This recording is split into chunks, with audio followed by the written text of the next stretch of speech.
Live from the J.C. Newman Cigar Studios and the Gurkha Cigar Studios in the great state of New Hampshire. Welcome to the Smokin Tabacco Show with your hosts, Matt Tobacco and Pat Chamberlain. And good evening, ladies and gentlemen. Welcome to another episode of the Smokin Tabacco Show. My name is Matt Tobacco from SmokinTobacco.com, and I'm joined with my co-host, Mr. Pat Chamberlain. Patrick, how are you? I'm doing well. How are you? I'm good.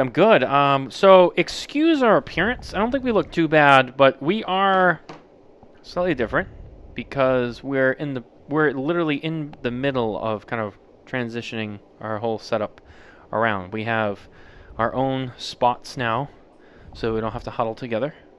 We're going to have multi-cameras, which the cameras I originally ordered I didn't love, so I don't have all of them set up because I want to send them back, and I don't want to start using them and whatnot. The headsets will be going away because we're going to have regular mics and stuff, but still kind of playing with it and figuring out what I like. So before I commit to them and take them all out of the packaging and mess with them and I can't return them. So we're kind of in between here. But the show still goes on. I think this is the best temporary-ish setup that I could put together. Pat's backdrop has to go up. But other than that, we're here. You can see us, you can hear us, and we have a great guest with us here tonight. So I'm very excited to bring him on. And it's been a very bitterly cold week here in New Hampshire for us. Very cold. Oh, yeah. Very cold. I could feel it just all the way in. Sometimes I feel like I don't get to chill out. It's just always there. Well, you can definitely chill out. You're definitely chilled out. Look at you. You're pounding that bourbon. It was more of a pun intended. Chill out, chill. Yeah, that just went right over your head. Yeah. I know. I'm all amped up. You're a little, opposite. We're trying to meet in the middle here. So. Yeah, well, we'll get there. You look really happy, though. You got your own spot now. You got a new chair. You can lean back, it's... You don't have to huddle against me. Your chair's not going to snap because Matt did sit on that one and break it. Yep. I won't let anyone sit in there. I'm going to say, that's Pat's chair. Get out. Because you're not going to break it. That's his chair. Get out. I'll tell people. I'll defend that chair for you. I'll make sure I put a camera up so I can make sure I can monitor its activity at all times. Whatever you need to do. I mean, I'm all for it.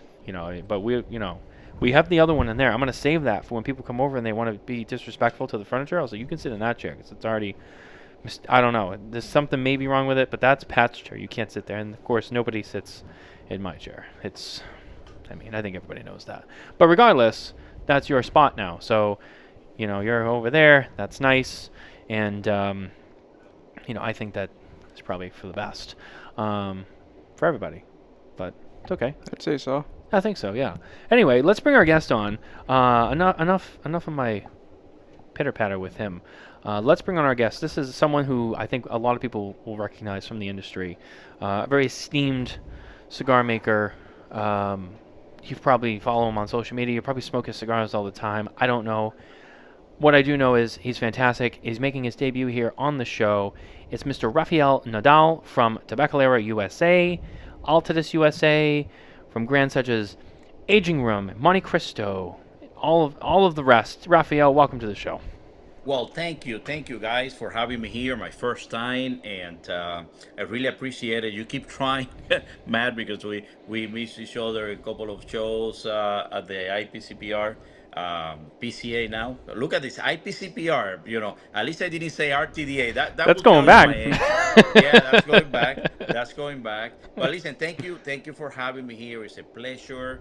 I appreciate it. And by the way, you guys talking about the cold weather, as I mentioned before the show, we're also going through a rough time here in South Florida. It's about 50 degrees now. Oh, wow. I apologize for my friend in New Hampshire on the north. It is definitely something that it is very cold for us. Yeah, I was gonna say, 50s is that's brutal, man. I wish we had that. Imagine. That's like a warm winter for us. That's like, ooh, it's 50 out. It's January. What happened? I know. We get at one extreme to the other. Though. Our summers are hot and humid, which I know in Miami it's very hot and humid. But then our winters are like it's the Yukon, and then the spring is very wet. Sometimes it can be cold too. I think the best season we have in New England is fall. It's still nice. It's not humid. It's not too hot. It doesn't usually get too cold. We don't usually do too much precipitation. We don't have the rainy spring. It's nice. It's crisp. It's enjoyable. I really think that's the best season that we have. Everything else is just too extreme. Yeah, the best season here is always Yeah, because it's always. always the same. It's always the same. It's only one season, you know. It's hard to beat that. I mean, I know why everybody wants to move to Florida because like for that reason, it's always nice. Um, And the taxes, and the taxes. that's true. Yeah, yeah, yes, especially in 2025. Yeah, you can't beat that either. That's living right there. But anyway, like you said, Raphael, I'm really happy that you finally made it on the show. Um, it's been a long time coming. Very excited to have you on. I mean, you guys have been very busy and done a lot of great things and some great cigars that you guys have. And to be able to talk to you about some of those and to smoke them with you is awesome and very special for us. So thank you for your time. I know you're a very busy guy and No, thank traveling you a for your lot guys. and working a lot. So thank you. Thank you for having me. We make these blends. We work for many years, in the vacuum. In the factory, start with the tobaccos and then start working with the blend. And sometimes it takes many years. And then it's great to see them, later on, many years later, be able to talk about it. And by the way, we're already working on blends for 5 years from now, and it's amazing because we get to talk and say, wait a minute, let me just remember what happened 5 years ago on this blend. It's just some of them take a long time.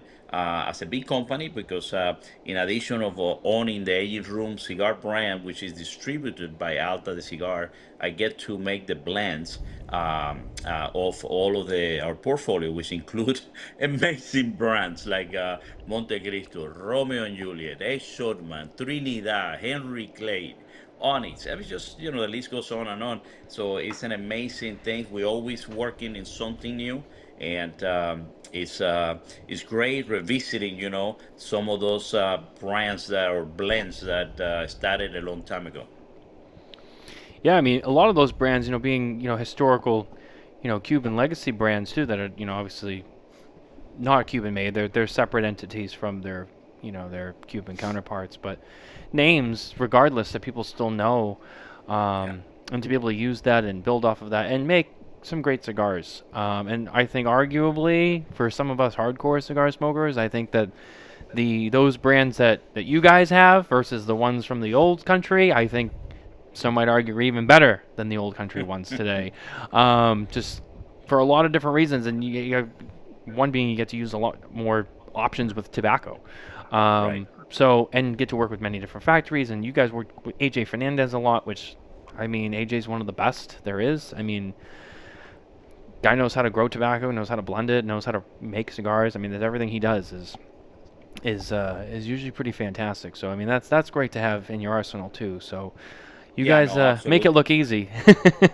It looks easy. It's you're right. It's and our job is to make it look easy. No one talks. We were talking before the show. You guys know, I love to eat. If you follow me, by the way, follow me on social media, Rafael Nodal. That in both, I think now Facebook, but I definitely in Instagram. I think Facebook I'm maxed out or something like that. But the thing is, our job is to make it easy. I love to eat. I love to do things, travel, and it's we only post about the good things, and sometimes from time to time I like to post about the nightmares, the blends that didn't, you had a lot of expectation, it just didn't work out, the planes that you missed or got canceled and you got stuck somewhere, call, and things like that. So we make it look easy, and we obviously enjoy our job.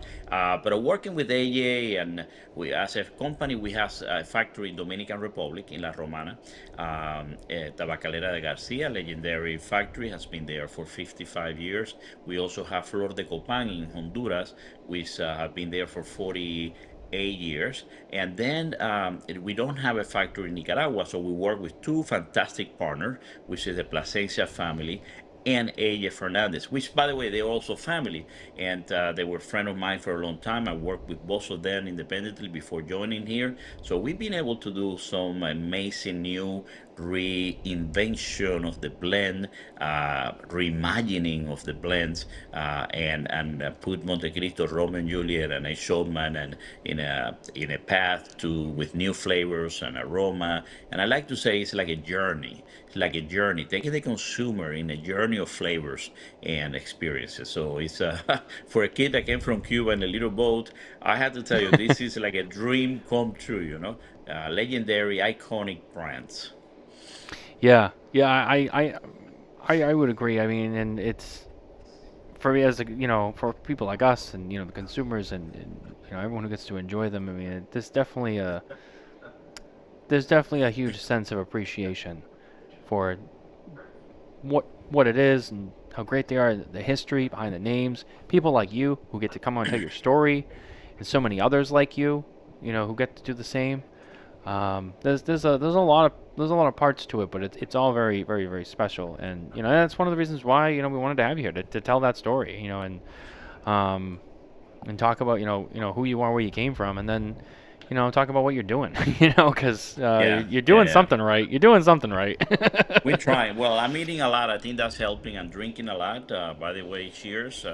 And having a bourbon with this fantastic new blend. And Cheers. cheers. And one thing that I learned very early in my life is that for me, nothing is easy. Everything takes a long time, and I'm glad that I stick around uh, in the cigar industry through those very difficult years. It's been now 25 years in the industry. It took me a long time. Everything that people do in a short time, it takes me always a long time. So one thing that I learned is if you stick there, you continue, and you get punched and go down, and you need to get up and do it again, and learn from those experiences, hopefully.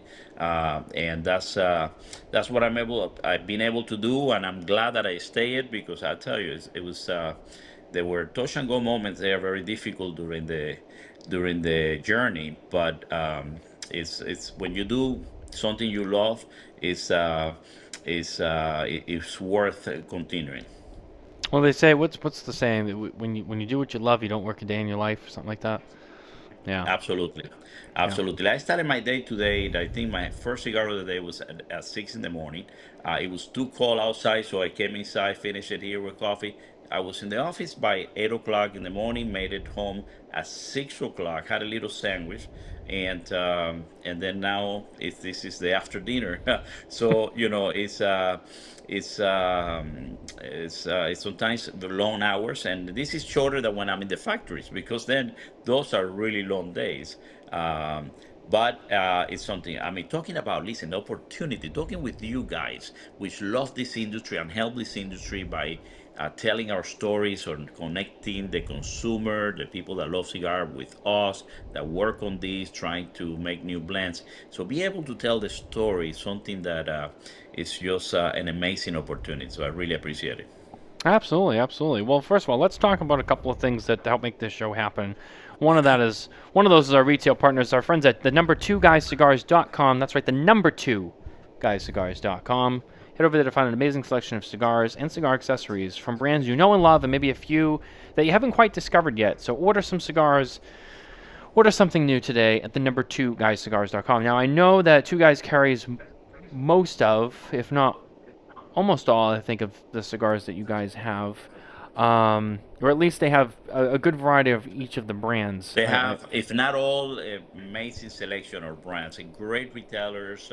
Obviously, Dave is a good friend. I've enjoyed. You mentioned, in your area, the the fall is one fantastic area time of the year there. And I was looking, doing my calendar of traveling for the year, finalizing the second part of the year, and New England Cigar Festival is happening, I believe, November, September 12th or 13th or something like that.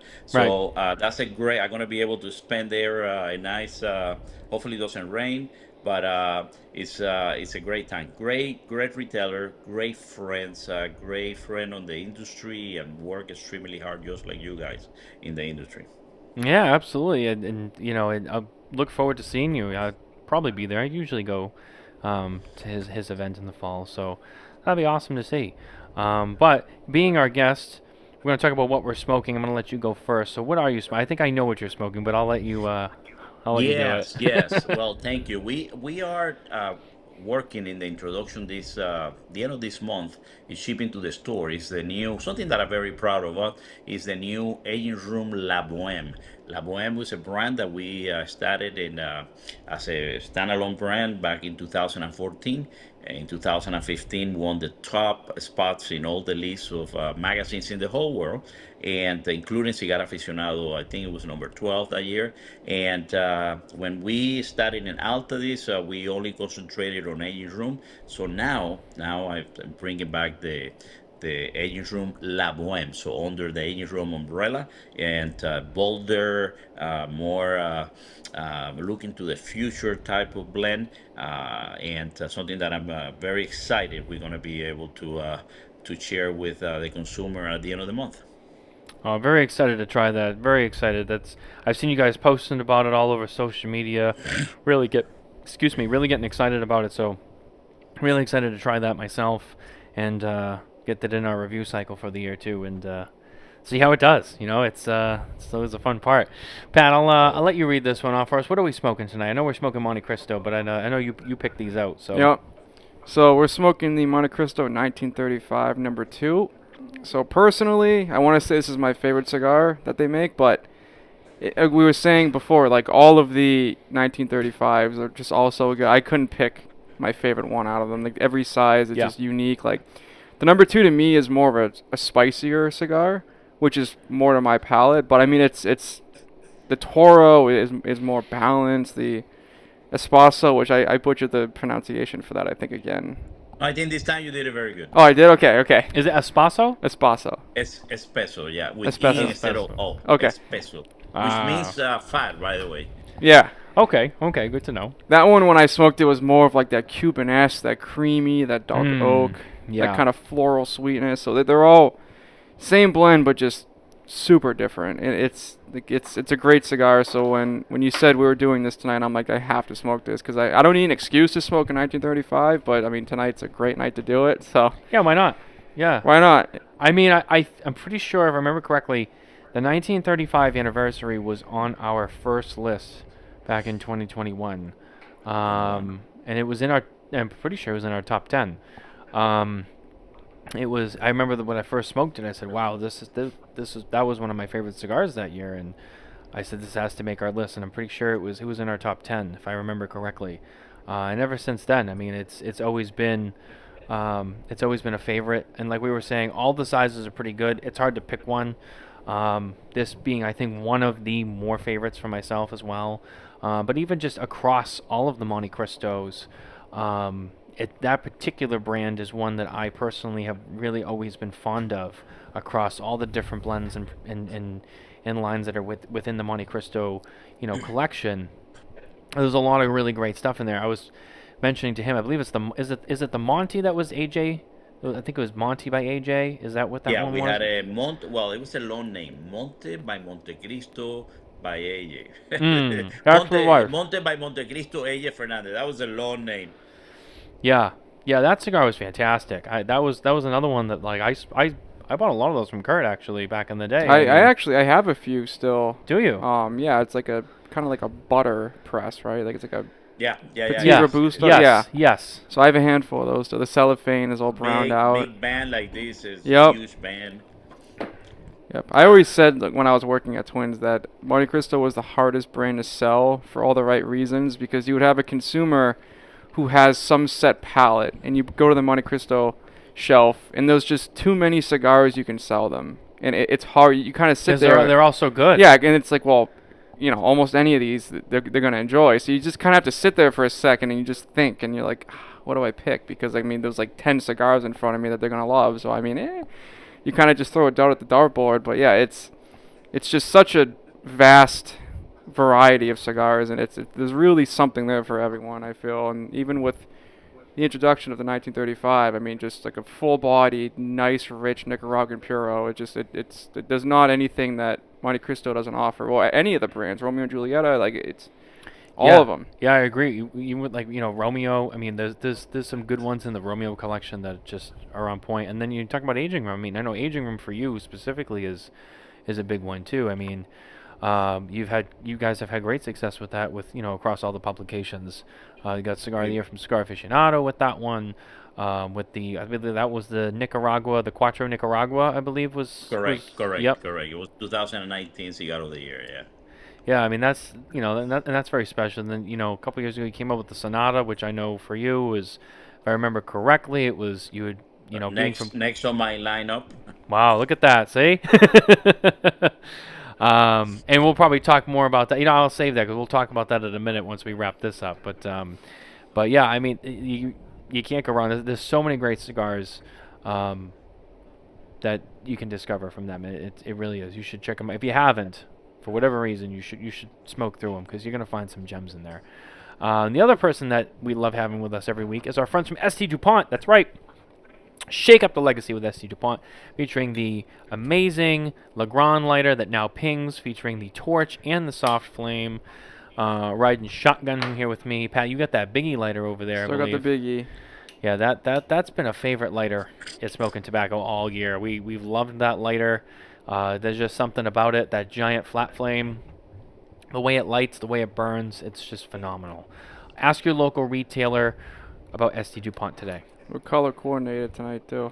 Yeah, you got the gold on gold. Oh, Gold that's on right. gold, Look gold at and black, you. and gold and black. I'm silver on silver tonight, but you got the gold and gold and gold going. Match made in heaven there. I know. Look at this kid. He's super fly. Look at him.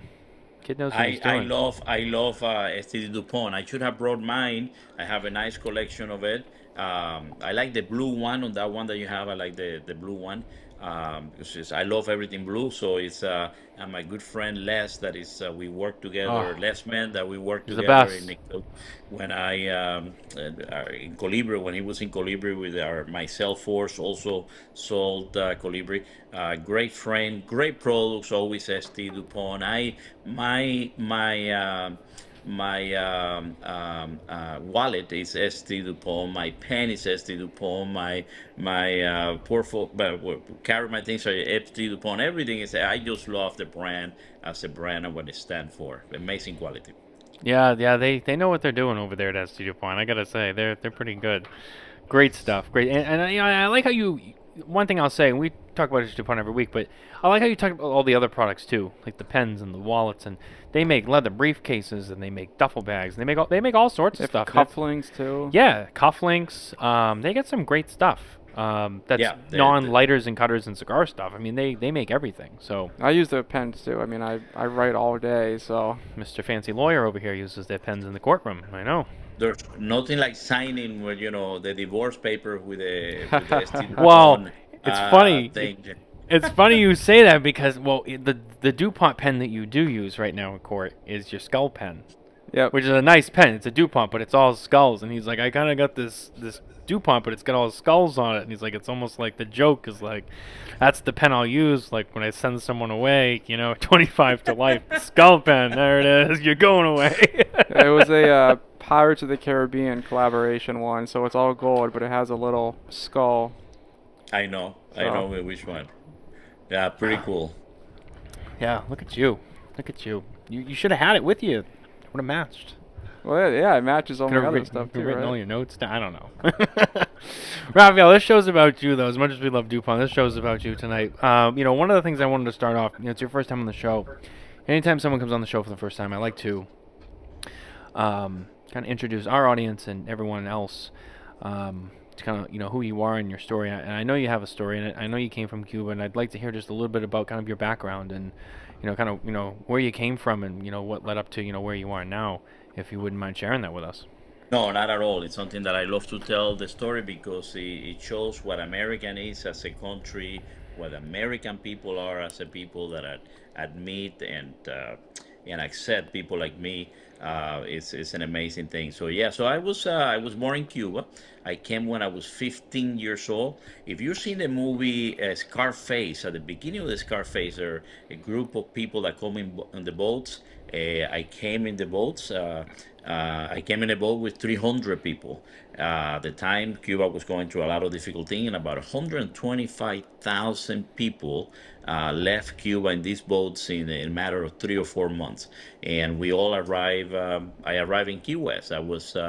We spent about 4 days on the sea. We got lost. We had no water. The motor was a very big storm, and the Coast Guard found us and took us to Key West, and that's where my American dream journey began.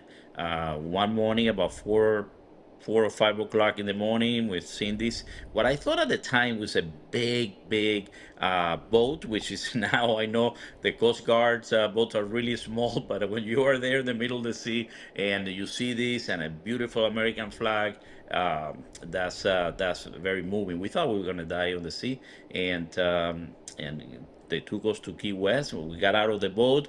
They gave us our first Coca-Cola. I never seen Coca-Cola before. I got my first Coke and my first Apple. I never seen Apple before, and that is a good way to come to this country and get an apple, and Coca-Cola. I don't drink too much Coca-Cola, but I do the other part of the Cuba Libre, which is the rum and Coke. I still do the rum a lot. I don't do the Coke anymore.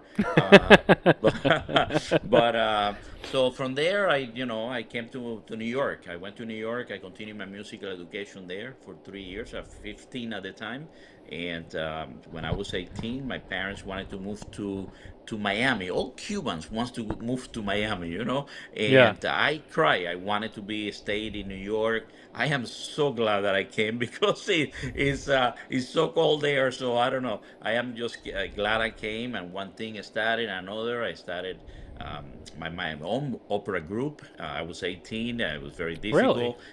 Yeah. I started violin since I was 6 in Cuba. Then I continue in New York, pick up piano, conducting, and composition. And I thought I was going to be a musician all my life. I thought it was going to be a musician. But when you are coming to a new country, life works in a different ways. And I couldn't make it in music. And then I got my first job at 19, cleaning floors in the hospital. And a doctor that used to support the opera gave me a job there cleaning floors in the hospital. And I was 19, and then when I was 26, I became the director of finance of the hospital, and then administrator, and then continuing in healthcare. Until one of my employee, Hank Bishop, Hank. Americans say, "Hey, you're Cuban, right? You smoke cigars." And so, no, because American think you're Cuban, you smoke cigars, you know how to dance salsa, you know how to roast a pig, and which I didn't. I know how to eat a pig, but I don't know how to roast a pig. So I went with Hank to to buy his cigars, and ended up that it was in Little Havana. To At the time was called Nick's Cigar, and I met February 23rd of 1999. I met Nick Perdomo, and I met Nick Perdomo, his family, Jenny, his wife, his kids, and his father, his brother-in-laws, and I smoked my first cigar ever that day, and I bought my first box of cigar, and I went home that night and I told my wife, I know what I'm gonna do for the rest of my life. And being a psychiatrist, she said, what? And I said, I said, no, cigars. And, being a psychiatrist, she said, yeah, honey, you can do whatever you want. She thought that, in 2 weeks I will forget about that. And here I am. That's all I've done since that day. Wow. Wow. So Nick Perdomo. Wow. I didn't see that coming. Great guy. I mean, great family. Great cigars. I mean, that's great people over there. A lot of love and respect for them. But wow, Oh, I didn't know that. That's ama- awesome. amazing. And then ended up being my neighbor. Right across the street in Miami Lakes. Now I moved to the beach, and he's also nearby. And he I've been up just there. Yeah. Yeah. So it's Nick is a very good friend. I know the kids since Natalie and Nick since they were very little, and the other day I received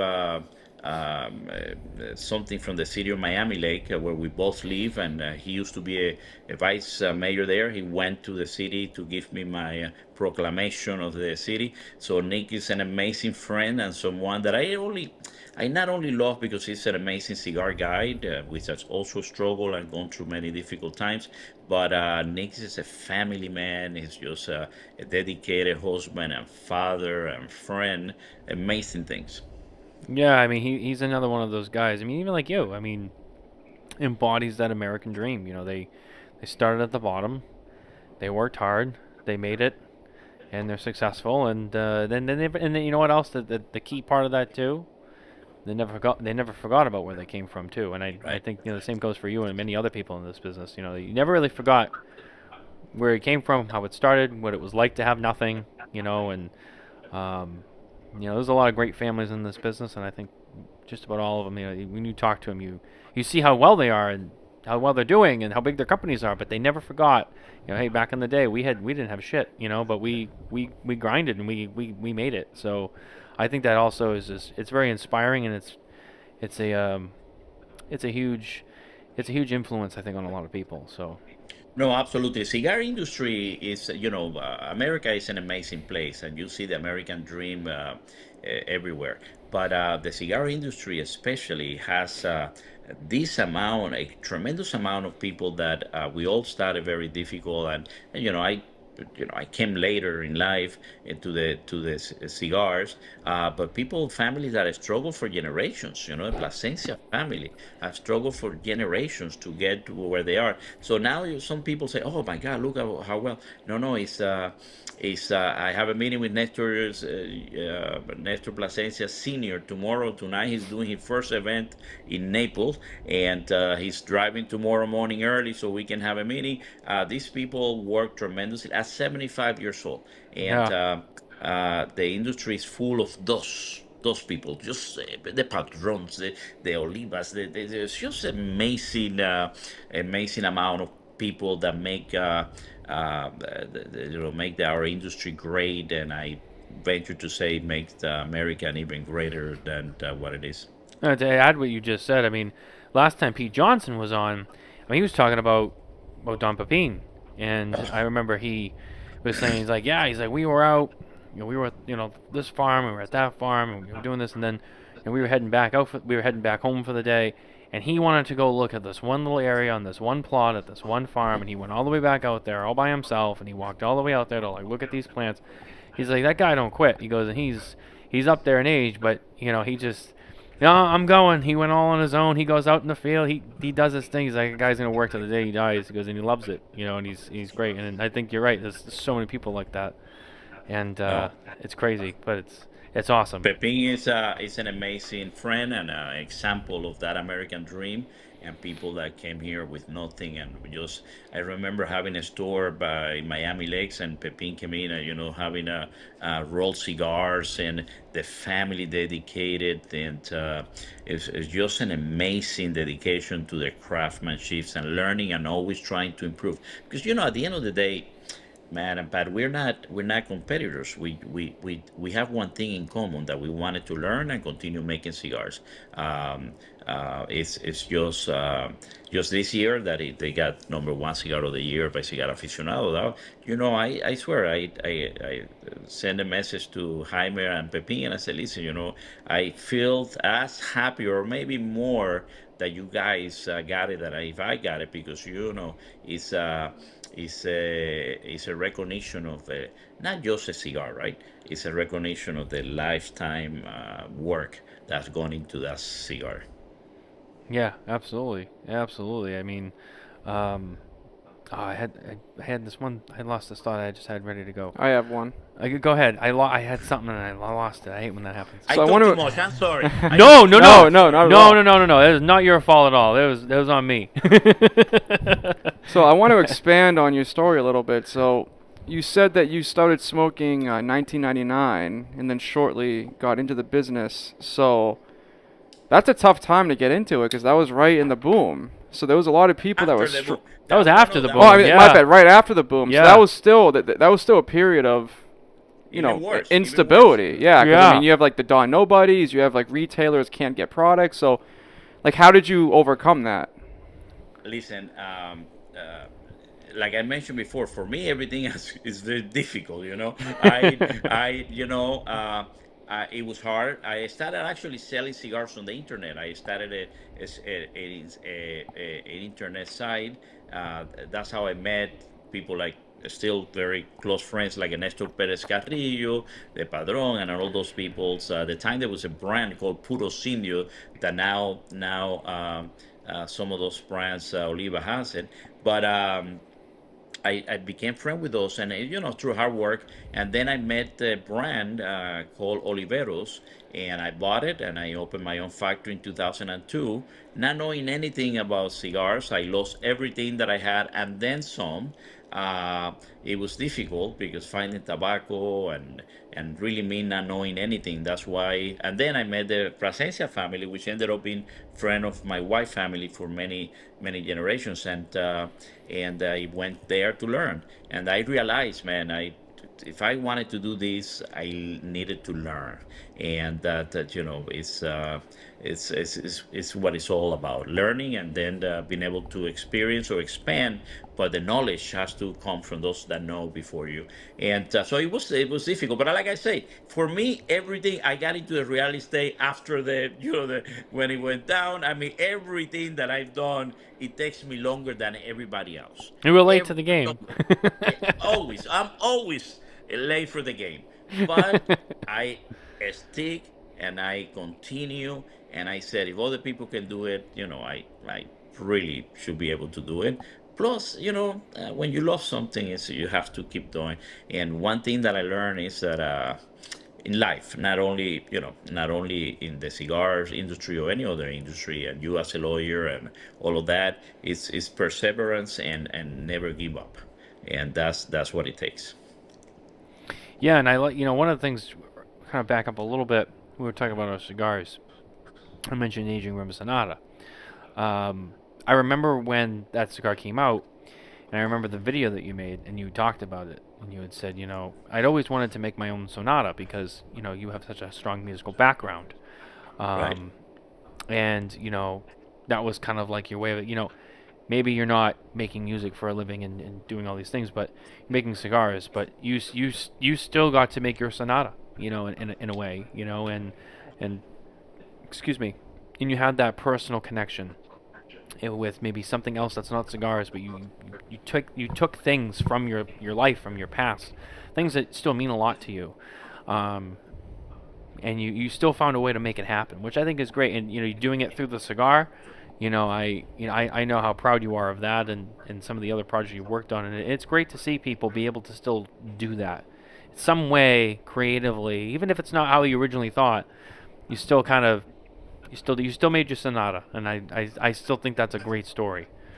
It is, and that's the same. There's a saying in English, when life give you lemons, you say you make lemonade. No, no, you make the best lemonade you can, and that's what it is. Life, throw you, especially when you come from another country, and your parents have nothing. We didn't have the language, we didn't have anything, it's zero, and so I tell many people right now that it's hey, and especially I just came from Europe, and many of my friends there. Well, it's very hard now to do the American dream. That was things on the past. He said, no, the American dream. Anybody can think it, can dream it, and it can be at any time. It's just how much you want to be able to do, and it's never give up. The music is important to me. Every size that I do in the aging room, I put a musical theme, but so you're right. I couldn't make my sonata with music, and but I made it with tobacco leaf and dedicated to Nicaragua,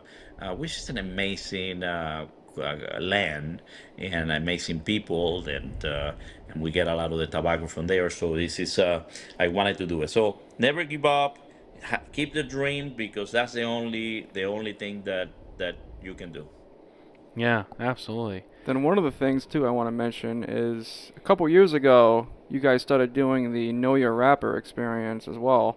Oh yeah. Right. And that was, I mean, we did that at Twins. We had a event centered around it, and it was well received. I mean, to this day, people still talk about that, and it was a nice way to kind of, it really got our hardcore consumer base geared towards more of that knowledge behind like what goes into making a cigar. Because again, like when you smoke amongst these wrappers, so the binder and filler is the same, and then the wrapper is the difference. Right. And it's people just got so into it, and then now everyone's coming in and they're like, oh, I really like the, Ecuadorian Connecticut because it has a little more of that Right. haze spice to it. It really brought knowledge on the consumer base, and it was just very well received. So it's something I appreciate as a retailer that was something that you introduced to the market. Yeah, that was good, and I think the idea was educational idea, because a lot at the end of the day, you may like or may not like the flavor of cigar, right? And that's a very subjective part of what a cigar is. But the construction has to be there, and then why does it taste like this? What are the components? What do they have? And that's something that it took me a long time to learn, and I thought that was a good way to express. Because if you're a consumer, you just go there, pick up a cigar, and let's do why I like these things. Well, let's find out what you like, how you like it, and you may not like this, but you may not like this, and it's a way to expand. And one thing, whether it's wine, bourbon, whiskeys, rum, it's the more you know, the more one you appreciate the craftsmanship of the product and what it goes into that. And but it's also expand your knowledge to help you guide your journey into that product, in this case cigar. So yeah, that was a good project. Education is always the best way. Yeah, I find a lot of there's some other companies that have done like similar stuff or whatever, and I Yeah, find I've Blanco did. Jose Blanco did something with the same cigar with three different wrappers in the yes. same 1, 2, 3 all together. Yeah, and I find that the consumers love that stuff the most. I mean, you go to the event, we talk about it all the time. Coop, I talk about it a lot. You go to the classic event, right? You get the table with the boxes and whatever, and people will come and they like that, but it's those other events that are extra engaging. I think that people really eat up a lot, and I don't know. I could be wrong. You spend a lot more time in the shops now than I don't spend as much time in there anymore. But I feel like you don't see as many of those events. But it's a shame. Like even we just did one with Andy Green from Ashton. Andy Green was in town and he was at Twins and he did a whole tasting thing with their new uh, La Roma de Cuba, the Noblesse, and he did a whole tasting with a tequila. I loved it. And he says to me, he's like, if you wanted to see, you didn't have to come to an event to see. I go, I came to the event because I wanted to do the event. I wanted to do the tasting, and Pat said you're doing a tasting, and I loved it. I thought it was great. It was fantastic, and I love when people do that stuff. And I wish that we saw more of that too in cigar shops because I think it's just so fascinating. Even people like me who've been smoking for a long time, it still feels like wow, this is like something new again, and it's always fun. So Yeah, no, hopefully people do absolutely. more of that. And the uniqueness with something like the Know Your Rapper is, it's kind of like, I mean, you're taking a car out for a test drive, and it's Yeah. like, for instance, like even at Twins, like the barrel picks that Kurt does, like he Mhm. samples different barrels and he chooses one he likes and he buys a barrel. It's one of the only ways you can have a consumer really try out a tobacco and see, okay, well, I like this wrapper, and then in that pack it would have like, oh, if this wrapper is on this cigar, this cigar, this cigar. So then they can see really at its core what tobacco they're most interested in, and then directly see which product is going to be utilize that wrapper. So it's just a really organic way of helping a consumer not only just make a box purchase, but find really what their wheelhouse is. And on it translates to just beyond like that brand, obviously, because then you just learn more about tobacco, which, in my opinion, is one of the more important things because it's like cooking. It's different seasoning, it's different soil, it's different fermentation. So it's just exposing the consumer to those nuances. Like it's the same binder and filler, but this one tobacco leaf on the wrapper is what's changing it dramatically amongst the samples. Yeah. Right, and we coming up with a package that is as kind of educational, and the same same level of the Know Your Rapper project, which is based on origins and then tastes, and things like that. So it's that's always a good way to continue expand. And the one we bring in is a different level. Like the beginning, the people that know a little bit more in the intermediate, and then for the connoisseurs, that type of thing. One of the things I was going to ask you, sorry, I was just getting a window ready. Um, you know, kind of going back to your music background, your love for music too. I might, jump on that a few times, because from what I picked up, it's obviously a big part of your past. Um, is that so? Were you ever able to, or can you write music? Is that something that you can do?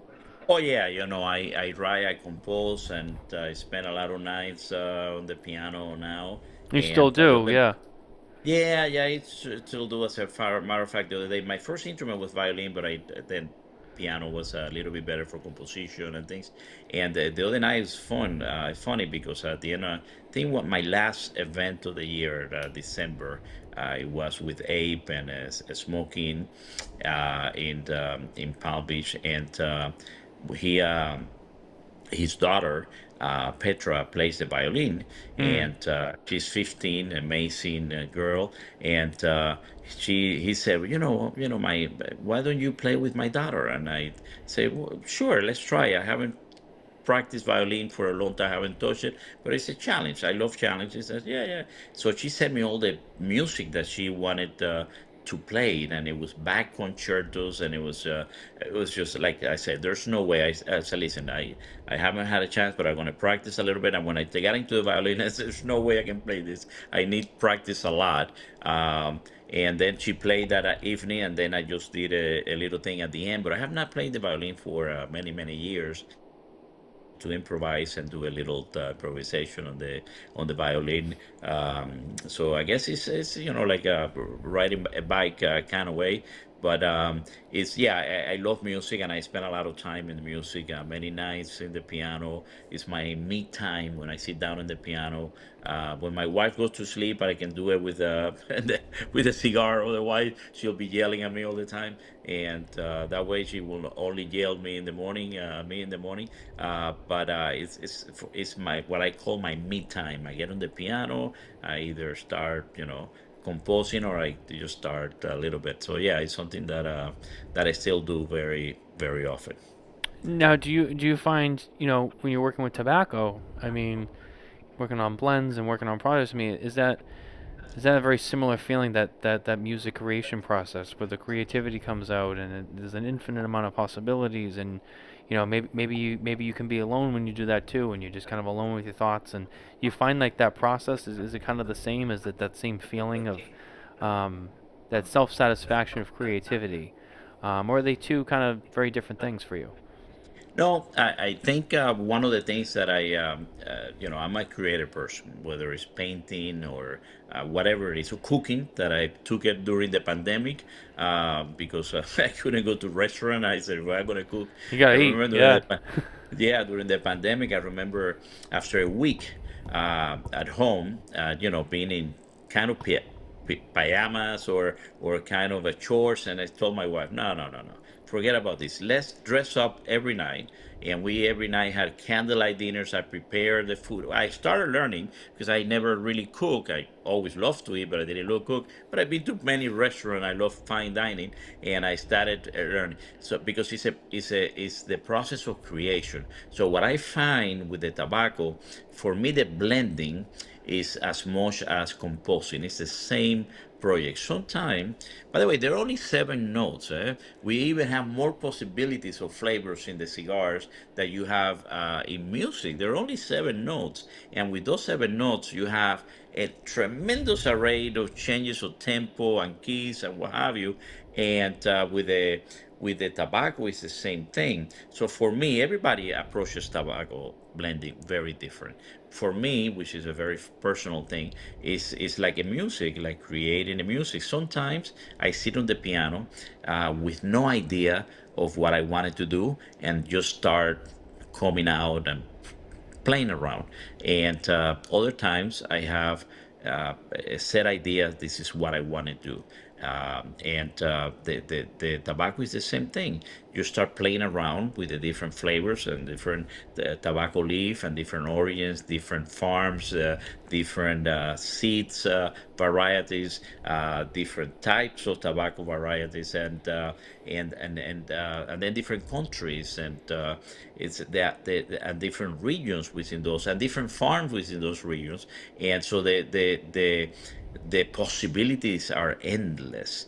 And that I approach it the same way in some of our brands, like rum, because when I had a room, we put out a new blend a year or once every 2 years. Here we do sometimes 20 blends, new blends a year, for all of our channels, the internet, or this Casa de Montecristo, JR, Altadis, private labels, to different accounts. So we do about 20. So that's always has actually, the creative uses are always. So I approach the tobacco like that. Sometimes I know what I want because it's a follow up to see, for example, we did the Romeo and Julieta Reserva Real Nicaragua, and it was a follow up to the Reserva Real, which is the Dominican one. But we had an idea where we needed to go, and so you are more constricted because that's what you want. But sometimes in the 1935 Montecristo, we started working.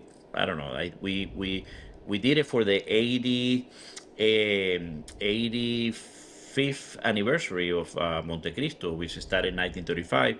We launched in 2020. We started working on that in 2017, and we just said, where are we going? Let's reinterpret what the Cuban flavor must have been back in 1935. So we start talking to Benjamin Menendez. The family used to own and run the Schulman and Montecristo, and we started brainstorming and working with different things. So that one, we didn't know where we wanted to go. We just knew that we wanted something good. So the process of creation and composing, exactly the same, at least for me, which is very interesting. That's very cool to hear. You mentioned, we've talked a lot about the brands, you guys work with, and there's something that I wanted to bring up because we saw this come about. Was it last year? You guys started getting back into the Te Amo brand, which I Right. know, which was a big one for you guys last year, and I know that one was very special, I think for you guys, and tell me a little bit about that and kind of how that came to be. Yeah, that actually is a project we started working in 2020. That was a project we Yeah. started working in 2020, and we wanted to launch it in 21. And wow, Te Amo is a great thing to working with a company like Altadis USA, and have the opportunity to work with these blends. Te Amo was an amazing brand in the Northeast, one of the biggest brand in cigar coming from Mexico. And throughout the years, the industry has changed, the flavor has changed, and the Turin family, we worked with them on that, and it took us longer because it's a different taste, different tobacco, and it took us longer. And we just, we launched in 2024. It took us a long, long time. And for that one, I didn't want to do a regular San Andres wrapper. I wanted to do an Habano grown in San Andres because, San Andres, Te Amo had the original San Andres, and actually our company. It's a little trivia question. Altadis was the one that created the name San Andres. Until that was a Mexican rapper, and San Andres was coined by Altadis as a marketing tool to represent, San Andres more than the Mexican, overall Mexican thing. And another trivia thing, that's where the number size for sale today is Toro, and Toro is not part of the Cuban Vitolas names. You have Robusto, Churchill, some others, Torpedo, Belicosos, Culebras, many.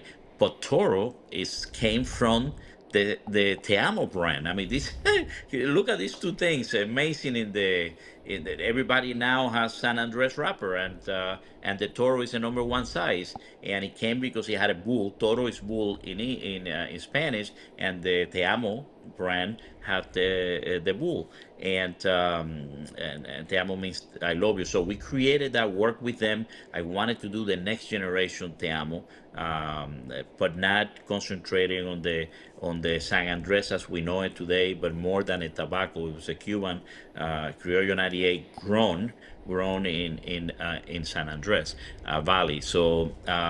It took a long time, like many good things, and it's a full Mexican tobacco, 100% Mexican. Some people will like it, some people other not, but I can tell you that a lot of work, many years of work went into that with the Turan family that originally owned the brand and owns the brand outside the United States. We own it here. We had the opportunity to do it with any other manufacturer, even in our own factories. But I thought it was great opportunity to work with this amazing cigar family. Yeah, it was really cool to see, and I remember it was actually, I think it was Coop who said to me, he's like, "Oh, did you know they have Alejandro Tarrant, at the booth?" I said, "No." He's like, "You got to get over there, like this, and I didn't know, and I know you guys had them at the booth, and and you kind of you launched that cigar, and it was one of the ones I think that was most talked about from last year. I heard a lot of people talking about that, amongst a lot of other stuff that was at the show. But and I think it was at TPE as well. If I remember, I wasn't at TPE last year, but I think you guys had it there as well.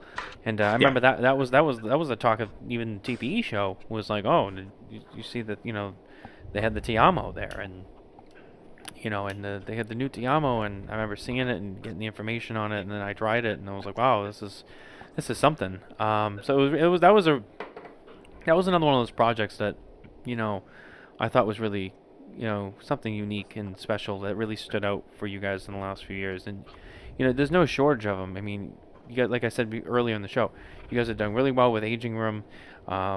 You did the Tiamo last year. You've even done stuff with H. Upman.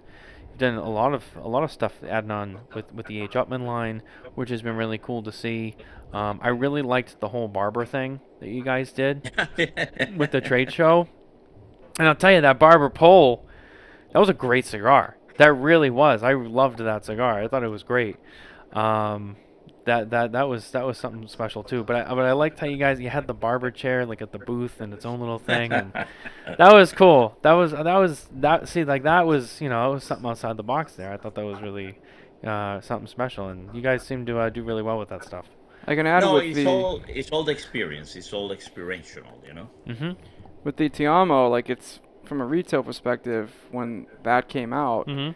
it was interesting to see like how many people came in and saw it and were like, "Oh my God, that's like the first cigar I ever smoked." Was a Yeah, Tiamo. because it goes way back. Yeah. Yeah, a lot of people were like, "Oh my God, I didn't even know you can get this anymore." Like it brought people back to like when they first started smoking cigars. Wow. Les Mann is with us tonight too. Good evening, guys. Have Rafi tell the story how he was mistaken with Rafael Nodal, the Hall of Fame tennis player. It's a great story. I'm sure you get that a lot too, because I know do, you. and he knows. He knows because I told that story many times. But going back before with that, but going back to Yeah. Tiamo, even we had that barber whole area, and with the Tiamo, we had a Mexican cantina set up. Where you get a beer, Mexican beer. You can have the Tiamo, and the Tiamo we changed the.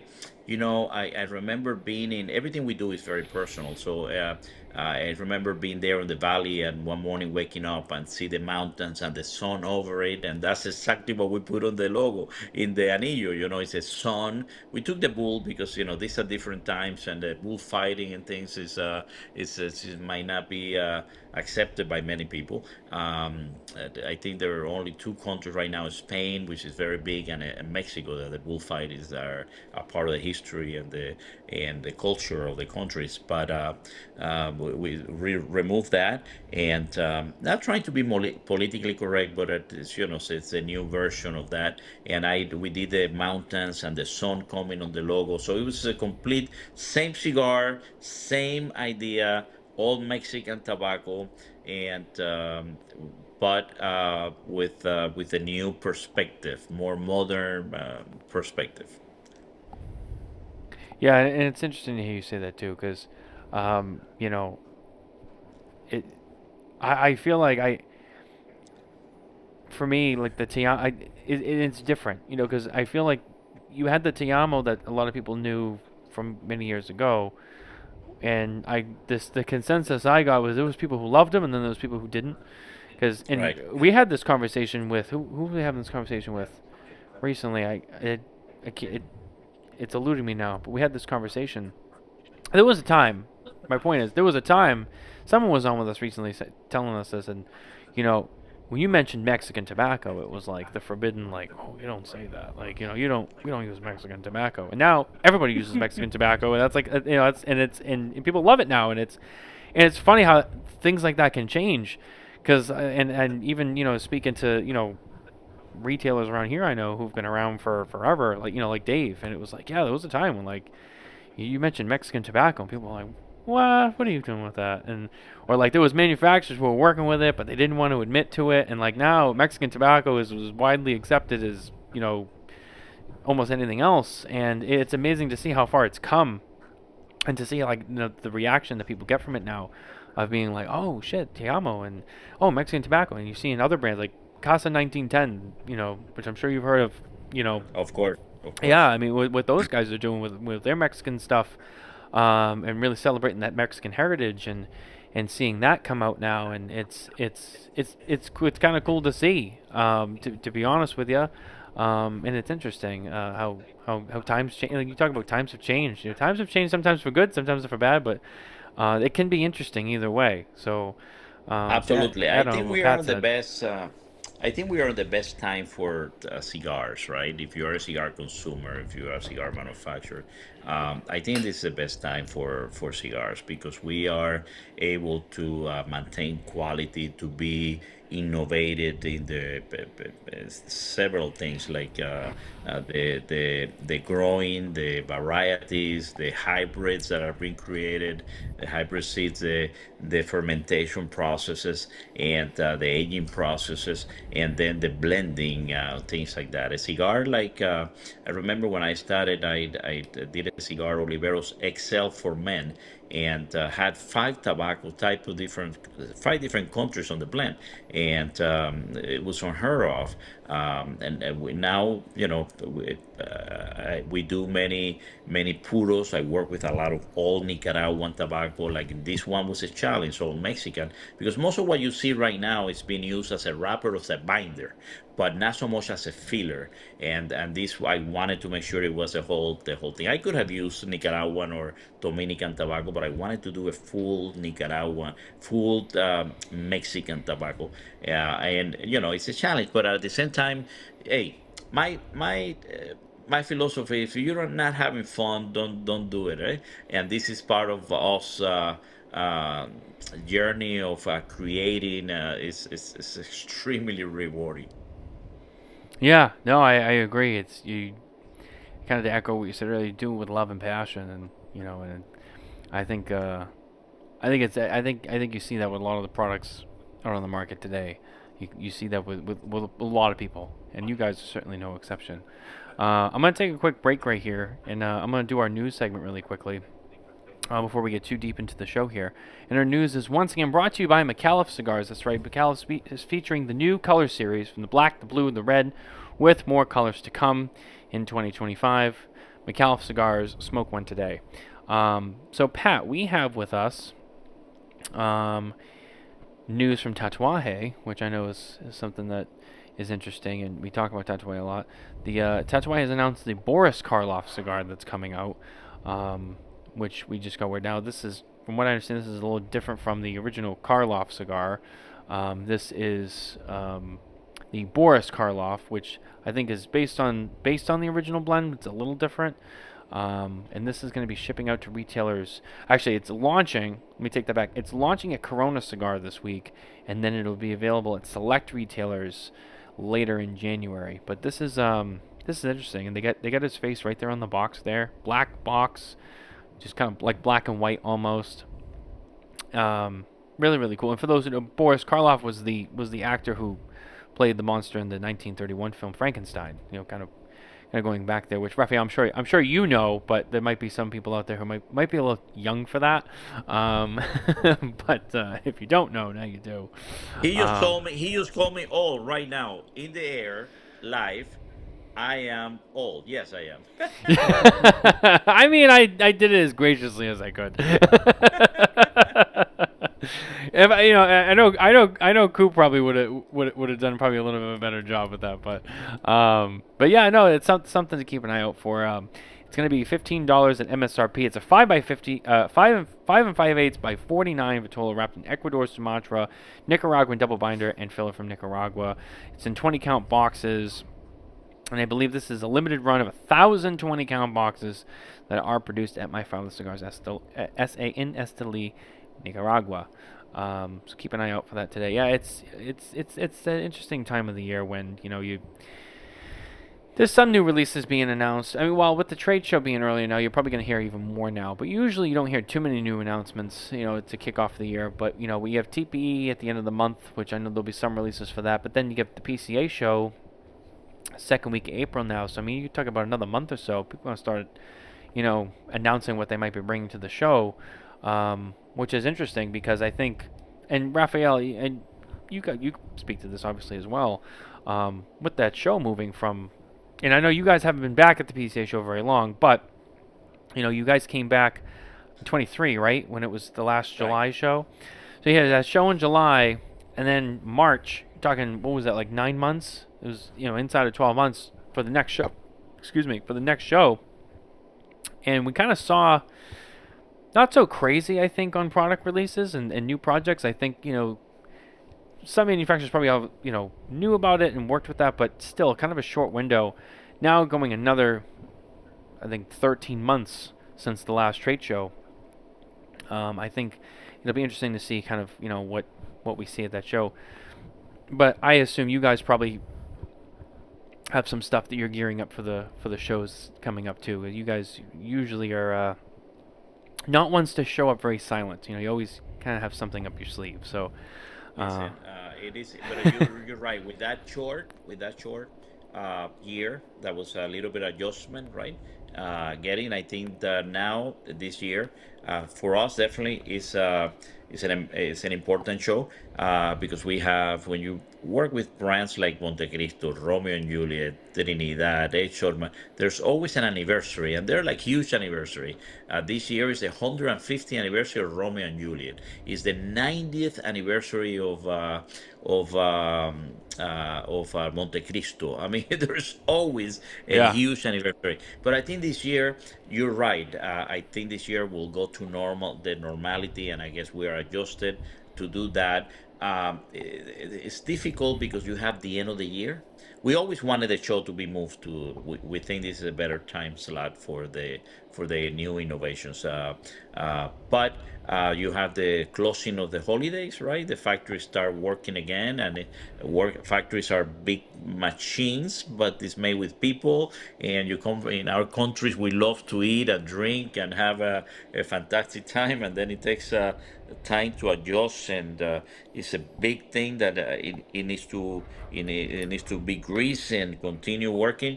So there are a lot of difficulties with the new year going back, but I think you'll see a lot of new releases from everybody, certainly from us. yeah. I remember one of the things you guys had last year outside, the Te Amo, is you brought with you the Monte Cristo, the Doble Diamante, which I know it had a slightly higher price point, I think, than some people. Amazing high price, $150 a cigar. Now, I guess the question is, why come up with a $150 cigar? Did you feel that there was a need for that in the market? It's obviously much higher than all the other prices in the portfolio. Was this something special you guys wanted to do? Did you feel that you had to have that ultra premium component in your portfolio? Like, what was kind of because before you answer, the reason I ask is because you guys aren't the only ones. I mean, Rocky Patel's got $100 cigar, and Plasencia's got a over $100 cigar. We're seeing more and more of this kind of popping up. This over $100 price point, on the cigars. Is this what kind of where is this coming from with all the manufacturers? Right. Well, yeah, Oliva has one. Plasencia has the Ometepe, the both of them at 100. And we actually had a panel at the Big Smoke in Vegas, which is Rocky, Nestor Andres Plasencia, and I, about the ultra luxury, which is how it's been called. The short answer is why not? But the expanded version is listen. They are Monte Cristo is a unique brand, recognized worldwide from the Cuban obviously ancestors and the Cuban burn, and now we wanted to play in a different thing because $150, not everybody can afford that, and certainly not a daily smoke. But it's a celebratory. If I mentioned before, you get divorced and you want to sign with that, it's a Dupont, Dupont pen. You want to celebrate with a fantastic cigar. So we wanted to have something at that level. We believe we have been going through a premiumization of our brands since 2017 that I got here, and this was the pinnacle of that. Obviously, in addition, that the luxury brand segment, which is cigars, are certainly part of that. There have been an increase of people looking for luxury products, and so we wanted to be able to offer something. Not for everybody. It's not intended to be a daily cigar. We only made 250 boxes of 20 cigars, so it's very limited. We're very premium and unique tobacco. We were happy that we got a 95 rating from Cigar Aficionado. And but again, we also have that on the special 95, the Monte Cristo 1935 special 60 by 5.5. So the here, my philosophy and the philosophy of the company is we wanted to be the leader in whatever segment we are. You know, whether it's a $3 cigar, the $15 cigar, or the $25 cigar, or the $150 cigar.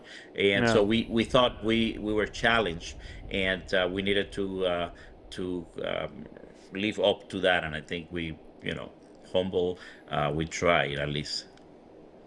Yeah, I mean, and beautiful cigar. I thought the presentation was fantastic. You and I did our show interview in front of Right. that at the display. You had it in the glass case, the humidor. Very, very cool. I mean, if you're gonna do it, you got to do it right. I think you guys did it right. The cigar and the tobacco is one thing, but it's funny. We're doing our awards right now, and I have our accessory of the year and our packaging of the year, and I was writing our packaging of the year award recently, and I remember I wrote in there, I was like, everyone tries to pretend like the packaging is not important, but at the same time, we all know it is. And it is. It has to be, especially with those ultra luxury products. I mean, it's like you said before, it's the experience. You have that experience. You open that beautiful humidor, you take it out. It's got the bands. I mean, it's you know, you got to have the good packaging, and I think you guys have done it right, and just about everyone who's done that ultra premium price point, that really ultra luxury cigar. I think that they've all done a great job with that, and obviously you guys are no exception. And I thought it was beautiful, and so far it seems to be a success. So congratulations on that as well, because it's gotta be one, to introduce a product like that on the market. It's gotta be like, hey, what if people don't like it? What if it doesn't do well? I mean, to put a product out there. What if it doesn't sell that well? And but it seems to me like it's done pretty good. So congratulations It's on been that. pretty good, thank you. And we sold it. We sold out in a month of that. And I remember getting a call from a store and say, "Hey, Cigar Aficionado was here. They just bought the Doble Diamante, and they do that sometimes for testing. their own thing or for rating, and I start freaking out because when you make $150 cigar, you want Yeah. to make sure it's well rated. And I had nightmares for a month or so because can you imagine making $150 cigar and then rated uh, 82 or 89? Oh my Yeah. God. And so when I saw the rating, I started sleeping again. So it was a challenge because I never done $150 cigar. You know what do you expect for $100 cigar? And I asked a lot of my friends that question: what do you expect for $100 cigar? And some of my friends do a smoke Cuban cigar, so he said, well, the first thing that I expect is that it smokes and it burns good. Okay, Yeah. we got this out of the way. We got this down. Okay, let's move to the next part. Listen, these are challenges, these are trends. I think it's here to stay. I think the when cigars for us is a daily thing. You know, I smoke a lot of cigar. I will not do the number here because if in case my life insurance is listening to this, I always mark no, I don't smoke. I just taste the cigar. I don't smoke, but I it's a luxury product. And by the way, we know what you like to play for cigar. The $10 right now is the sweet spot for the cigar. It used to be when I started was 5 to 6, then 7 to 8, nine to 10 now. It's definitely going up. But when you go to a factory and you see the amount of work that this thing does, this really? I mean, when you have a drink at a bar that costs $20, do you really think that a cigar at $10 is that an honest price for the amount of work that goes into this? Is really not. So there's like any segment there. I mentioned someone in online which I never controversial in anything of my life, but especially in social media. But another fellow manufacturer, put, "Oh, this is a robbery. This is a stealing." And I said, "Well, you're gonna buy a car. You can buy a Chevy or you can buy a Ferrari, and this is up to you what you want to pay and what does it entail, and this and this and that." So they're just different things in life that at the moment. And if you win the lottery, you definitely want to do smoke $150 cigar and not celebrate with the $9. I mean, there's a lot of things, examples like that. And I Oh, can even kind of piggyback off that and say that, when you introduce something to the market that has that price point, one of the things that I believe is you really have to capture the experience. And we've talked about this before on the yeah. show. Yeah. And I mean, there's times where there's an occasion where, like, for instance, when your daughter was born, Right. you want to capture that experience and you want to have something that's going to be memorable. And I think a lot of these cigars, as a common consumer, you look at it like, okay, well, when I'm going to the bar after work, I'm not going to spend $150 to smoke something. And that's not what the intention of that is. Like, I think there's some people that look at companies that make a cigar like this and like, oh, they're just trying to get a money grab right now. Like, you look at the international market, there's expensive cigars. You look at Habanos, they're just trying to piggyback off the coattails of the international market. That's not true. A lot of the time, you have manufacturers that have the means to make something that is just simply extravagant. And the intention of that is when you have an occasion, have this be what you smoke because it's going to add to that experience. It's going to be memorable. And I think with what you guys did, again, with the 95 rating, you guys captured that. And it's really like that's what the intention of it is. It's not just something you have by the bonfire. No, it's No. something that now there's people that might have the means that is what they have at the bonfire, but the intention of that cigar is to add to an occasion that warrants something that special. I agree. And when it's done right and it's executed right and all those pieces come together, like Rafael was saying, and they captured that, and they achieved their goal with that, and that's all you can ask for, really. Like you said, so again, just job well done on that cigar because it Thank you. sounds like you guys did. You reached your destination with it, and yeah, hopefully it is around to stay for a while because that's cool. And like Pat said, celebratory cigar. And I wanted to add on to something you said before. You talked about going to the factory. Now, I've been to factories, and I agree. You see cigars that are 8, 10, 12, even $15 cigars.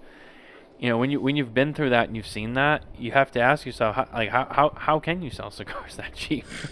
Because you're right, there is so many people involved, and there's so many processes involved, and there's so much time involved, and that some of that tobacco sits there for years. That's time and money. Just there, and to be able to go into a cigar store, spend $10, and to have an experience smoking something that's that flawless. You have to ask yourself. You're right. You have to ask yourself, how can they only sell this for $10? I mean, it's mind blowing. And that's something that I think's no, lost definitely. in the market too. Is you'll look at, like, for instance, like, a cigar might be advertised. Oh, it's aged for 2 years. It's like, oh, cool, but it's not. Like, especially working in a humidor, when you age something for 2 years, it's not just sitting there for 2 years. Like, Right. it's constantly being monitored. It's in a room that's set to a certain humidity, a certain temperature. It's being checked on all that time. It's not just, okay, we made this, just going to put it away for a little bit, and then a couple years from now, we'll put it to market. No, it's consistently being monitored. And again, that's labor. So it's not, the process doesn't end when it's rolled. It's continuing. So you're paying for that labor. Even before that, I mean, even though you have the raw tobacco, it might be sitting in a pilon for however long, just being rotated and being checked, and then that tobacco sits there, and then you get to roll it, and then it sits in an aging room, and then you smoke one, you put them all back, they sit in there a little longer, they rotate them, they change I mean, I've heard all sorts of different methods, and Rafael, you know this. Everyone has a different method. Absolutely. Every chef has a different, recipe, a different set of ingredients, a different, temperature they cook the meat with, right? It's the same with tobacco people. It's, some people might roll a cigar and let it sit for 90 days. Some people might let it sit for a year. Some people might let it sit for 5 years. I've heard, there's some people out there that they put them in the aging room and they put them in there for several years, and they fluctuate humidity, and they change the other things inside that aging room. They change the woods out. They change the other cigars that are in there with it. They introduce other things. There's all these little nuances too. And like to add to what Pat said, it's constantly being touched. It's people working. It's and it's time. It's an investment. That tobacco's worth money. Those cigars are worth money. They're sitting there, not being sold, and it's all said and done. You go to a cigar shop, and you pay what you pay for them. And you're like, wow, after all that, and it's only this. It is crazy. No, it's not to say that they're great $6 cigar. It's not to say that they're not great $10 cigar. They're just like in wine. For those of us like wines or any liquor or bourbon. I mean, it's $1,000 for a bottle of bourbon. Are they not great $60 to $80 bourbon or $30 bourbon that are fantastic? So it's different things. But for example, we just released the Montecristo M.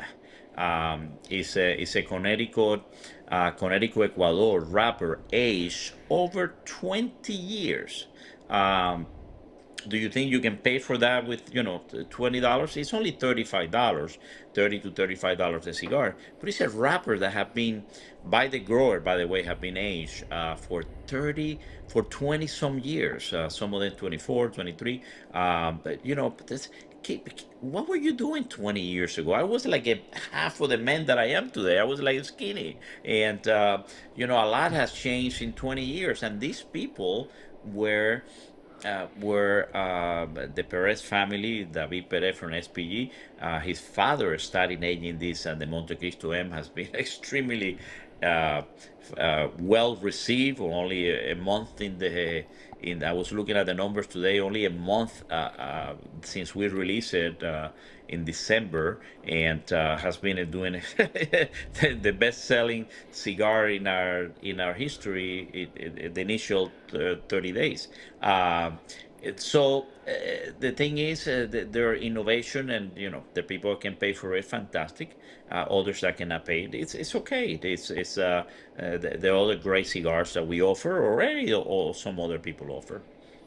Then even like one of the challenges that is in the industry too is like you have a lot of dedicated consumers. So I mean, you have people that smoke, Monty White or Romeo and Juliet Reservas, like religiously. That's all they smoke, and it's being able to, when you have a new crop and you're blending that cigar, keeping that consistency. So every time the consumer buys another box, it's going to be that same cigar. That's something that's not often talked about either. Is just how you can replicate that with every crop, every season, every blend. It's hard. It's It amazing is. how it's done. It is. That's a very good point too.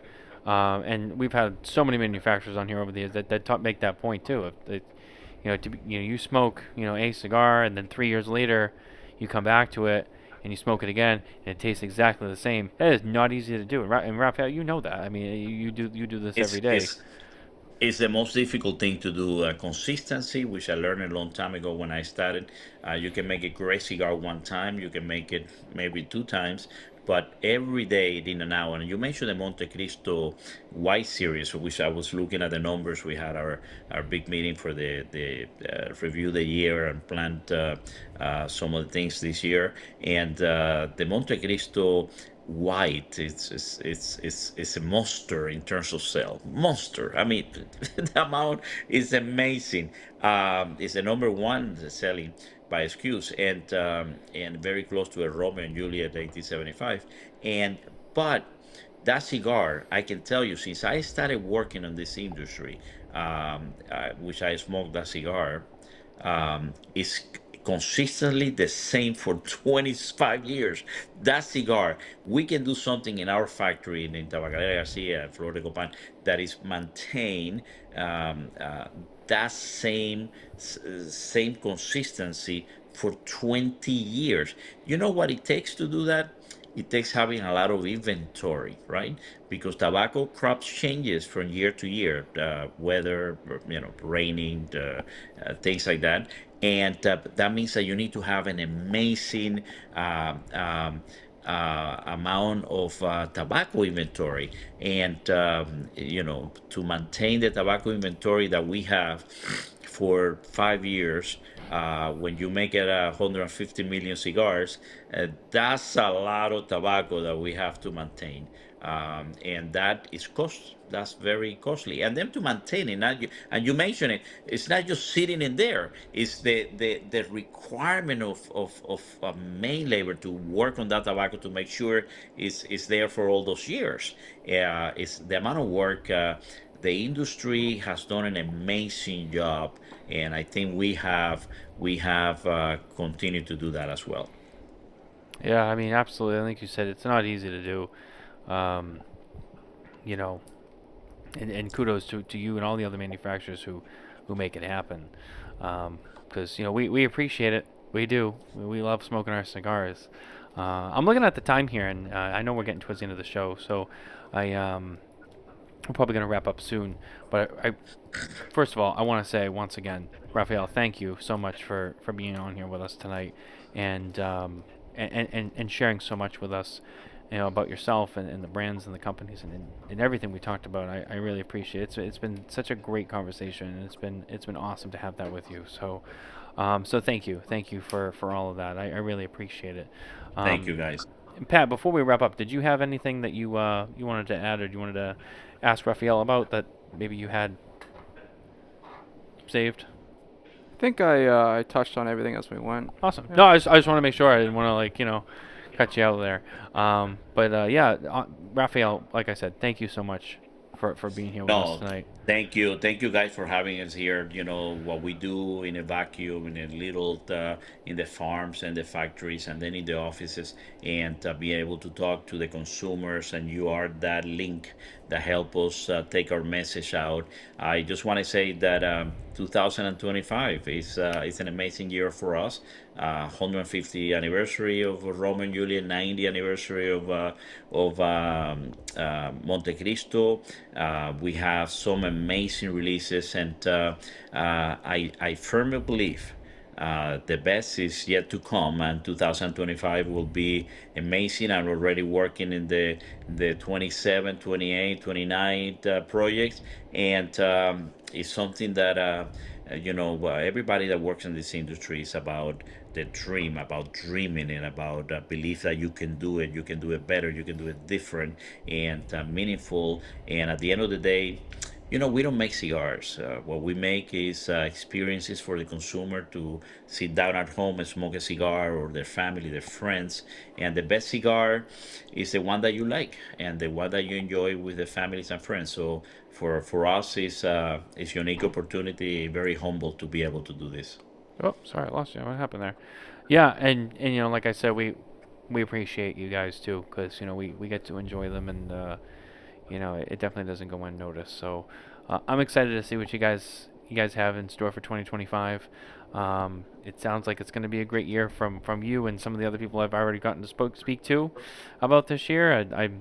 Sounds like it's going to be a fun one, and can't wait to see you at the trade show. Will you be at TPE later this year? Unfortunately, This I will month? not be at TP. I will be looking at some tobaccos in Mexico during that time.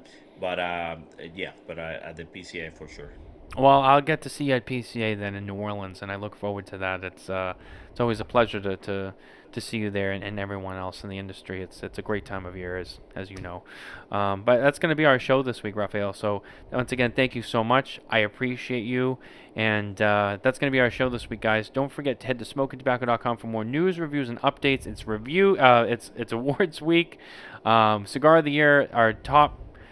The full list will be out Friday. We've been releasing it every day, from 25 up, 5 at a time. So tomorrow is going to be, where are we at, 10 to 5, or yeah, 10 to 6, and then 5 to 1 is on Friday. So stay tuned for that. And then next week we'll have all of our other awards that'll come out. So stay tuned for that. It's gonna be a fun time, and then we'll be done with awards, and we'll be getting into trade show season, and that's always exciting. So, like I said, head over there, keep tabs on us, and we'll see you next week with Michael Herklotz.